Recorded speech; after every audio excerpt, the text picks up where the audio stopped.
Assalamualaikum warahmatullahi wabarakatuh. Jumpa lagi bersama kami di video pembelajaran pendidikan agama Islam dan budi pekerti, bersatu dalam keragaman dan demokrasi. Isu utama yang menjadi muatan demokrasi adalah persoalan saling menghargai eksistensi atau keberadaan.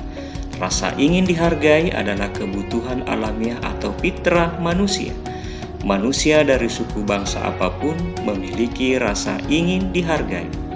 Akhirnya, sistem ini pun menghendaki adanya 4 kebebasan pada manusia: kebebasan beragama, kebebasan berpendapat, kebebasan berekspresi, dan kebebasan hak memiliki.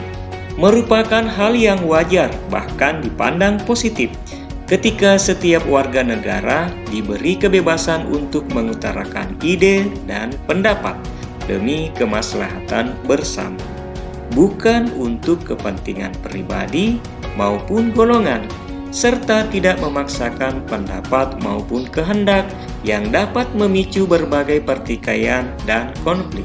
Karena dia melupakan satu hal yang penting, bahwa orang lain pun memiliki hak yang sama dalam berpendapat dan hak untuk dihargai. Teman-teman kita di sekolah mempunyai hak untuk dihargai.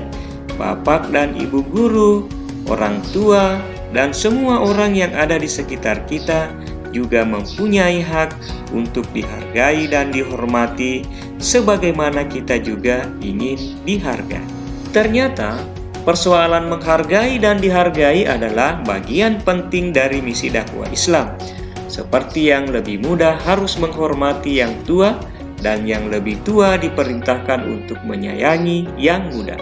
Sebagaimana Rasulullah SAW bersabda, yang artinya, tidak termasuk umatku yang tidak menghormati yang lebih tua, tidak mengasihi yang lebih muda, dan tidak pula mengerti hak orang yang alim.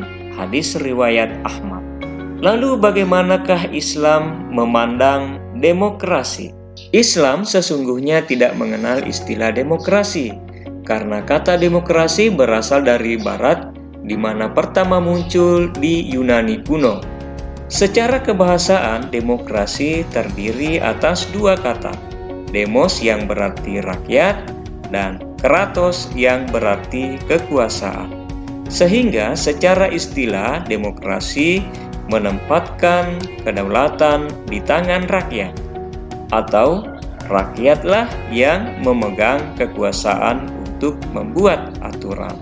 Menurut Henry B. Mayo, demokrasi adalah suatu sistem politik yang menunjukkan bahwa kebijakan umum ditentukan atas dasar mayoritas oleh wakil-wakil rakyat yang diawasi secara efektif oleh rakyat dalam pemilihan-pemilihan berkala yang didasarkan atas prinsip-prinsip politik dan diselenggarakan dalam suasana terjaminnya kebebasan politik.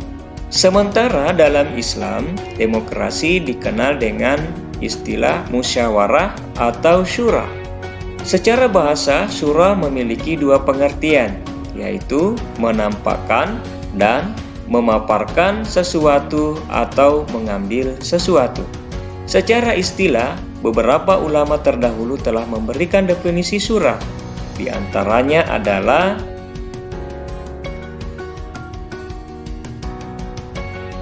sementara itu, dalil terkait musyawarah atau syura yaitu berdasarkan firman Allah dalam Quran Surah Ali Imran ayat 159.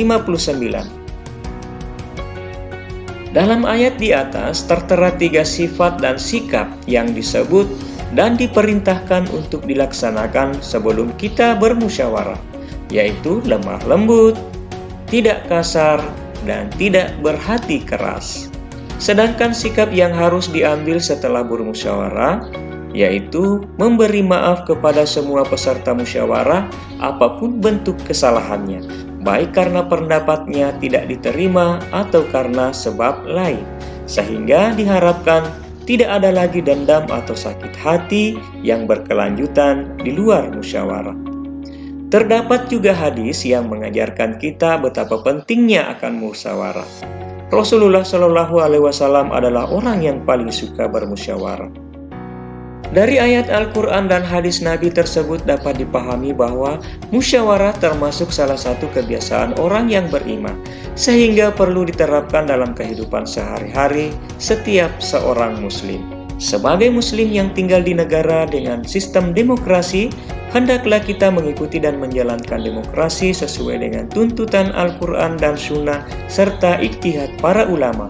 Di antaranya adalah bersikap lemah lembut jika hendak menyampaikan pendapat, tidak berkata kasar ataupun bersikap keras kepala, menghargai pendapat orang lain, berlapang dada atau saling memaafkan, memohonkan ampun untuk saudara-saudara yang bersalah, menerima keputusan bersama hasil musyawarah dengan ikhlas, melaksanakan keputusan-keputusan musyawarah dengan tawakal, senantiasa bermusyawarah dengan hal-hal yang menyangkut kemaslahatan bersama, dan menolak segala bentuk diskriminasi atas nama apapun, berperan aktif dalam bidang politik sebagai bentuk partisipasi dalam membangun bangsa.